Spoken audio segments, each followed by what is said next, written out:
everybody, my name is Liddell Steiner, and here I'm on Venture Heritage Farm, our family's certified organic farm here in Northeast Ohio.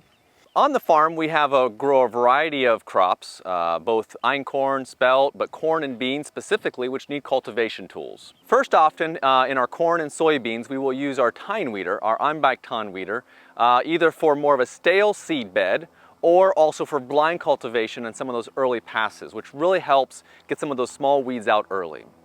We then come through with our John Deere cultivator, and then also more specifically our 15-inch in-row finger weeder, which I'll talk more about here today. You might be wondering why I only have 2 rows of finger weeders. Oftentimes when individuals are looking to purchase finger weeders, we recommend just getting 2 rows to start out, to try, to learn, to understand how they work best on their operation and how you can fit them into your system. But also we're able to show you today the effect of having finger weeders versus not having finger weeders. So on this cultivator specifically, we use this cultivator for early cultivation, and when we do that, we put these rotary hose down to help protect the crop row from having dirt kind of crumble in and covering the small corn or soybeans. Once we have taller corn like we do today, we pick up the rotary hose and allow the dirt to funnel around the crop. And then we also have the finger weeders, which are able to work more on the in-row cultivation, both for early cultivation and also when it's taller. So as we look here today, I'm going to show you more about how that has an effect in pulling out the in-row weeds, and also how to adjust it in the field when you're ready to do that. So here we have our 15-inch finger weeders. You can see what they're doing is they're working around the row, and they're crumbling the dirt right around the crop.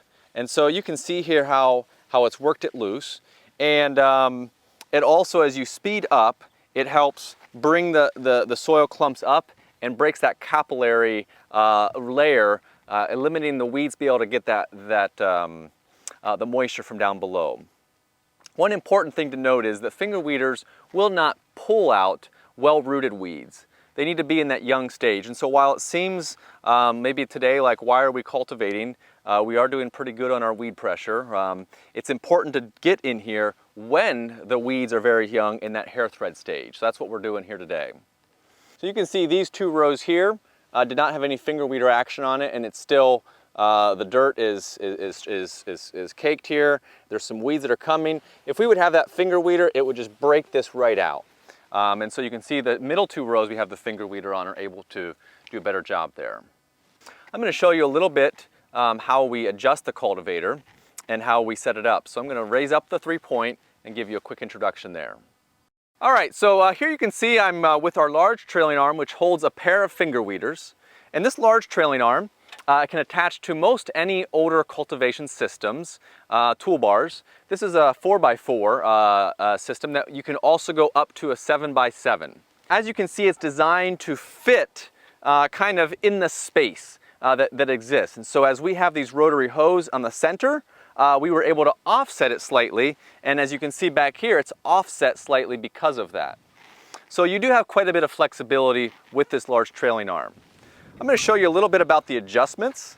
So the way it works is we use a series of torsion rods as a spring, and we have 2 different colors. We have a red one and an orange one, and they're both different durometers.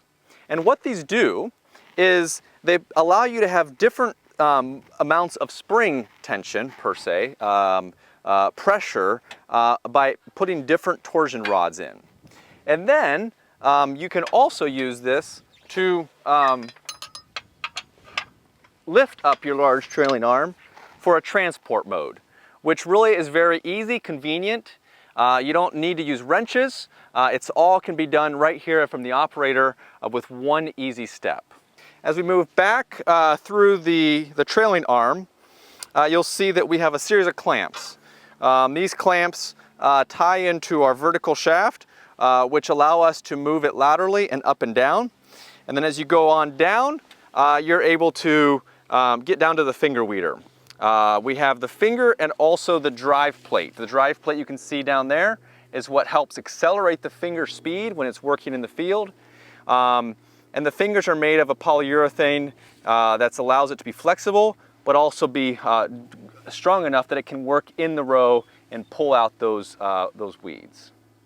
That's a little bit of an overview of our large trailing arm and how we're incorporating that into our farm to manage weed pressure in our corn and soybean fields, and how you might be able to use it also on your operation, whether it be cotton, vegetables, or any other system that you might be growing to help work with that in-row weed pressure. So thanks, and have a great day.